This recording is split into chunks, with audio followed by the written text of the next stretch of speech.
káàbọ̀ sí ẹ̀kọ́ kíkọ́ ojoojúmọ́ ti ìjọ ẹ̀dá titun. Òní ọjọ́ 15 oṣù kẹsàn-án ọdún 2025. Àkòrí: Máṣe Gbà Idiwo Láàyè. Ìwé orin 2-9.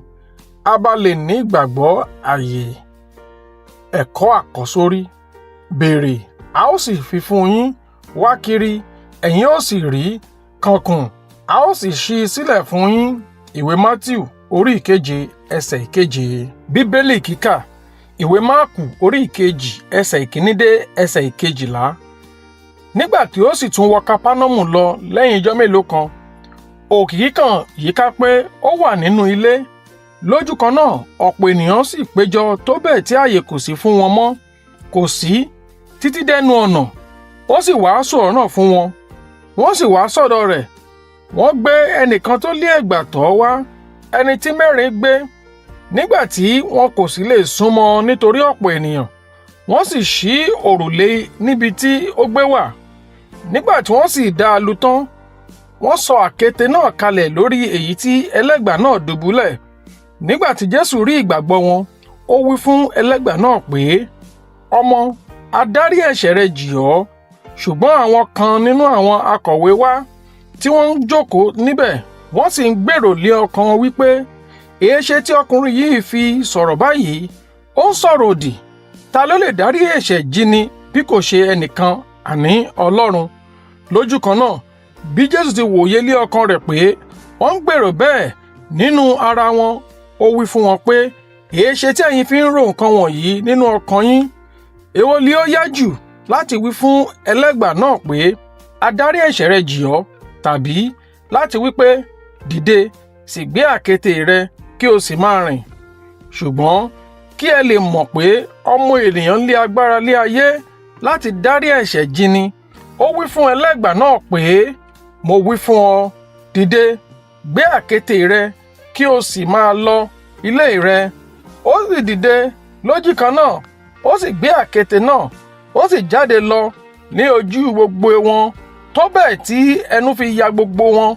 Wọ́n sì yin Ọlọ́run lógo wípé, àwa kò rí irú èyí rí.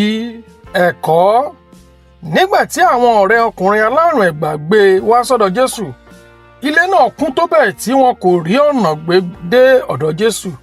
Ní irú àkókò báyìí, àwọn ẹlòmíràn yóò ti káwọ́rọ̀ tí wọn yóò sì ti pẹ̀yìndà.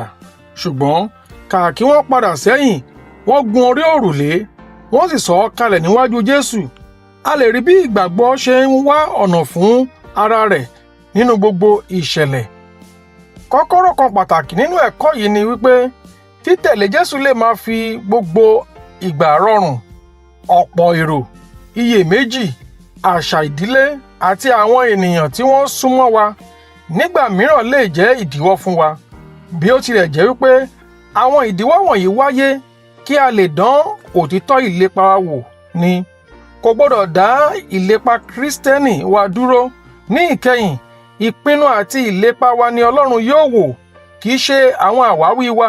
Ìdí nìyí tí Jésù fi sọ nínú ìwé Lúùkù orí 13:24. Ẹ làkàkà láti wọ ojú ọ̀nà tóóró, nítorí mo wí fún yín, ènìyàn púpọ̀ ni yóò wá ọ̀nà àti wọ̀ ọ́, wọn kì yóò sì lè wọlé. Ṣùgbọ́n a lè dé ìpele ìpinnu yìí nípa níní àfojúsùn tí a sì pa gbogbo ìdíwọ́ àti àwọn olùdènà lẹ́nu mọ́. Ìwé Bérù orí 12:1.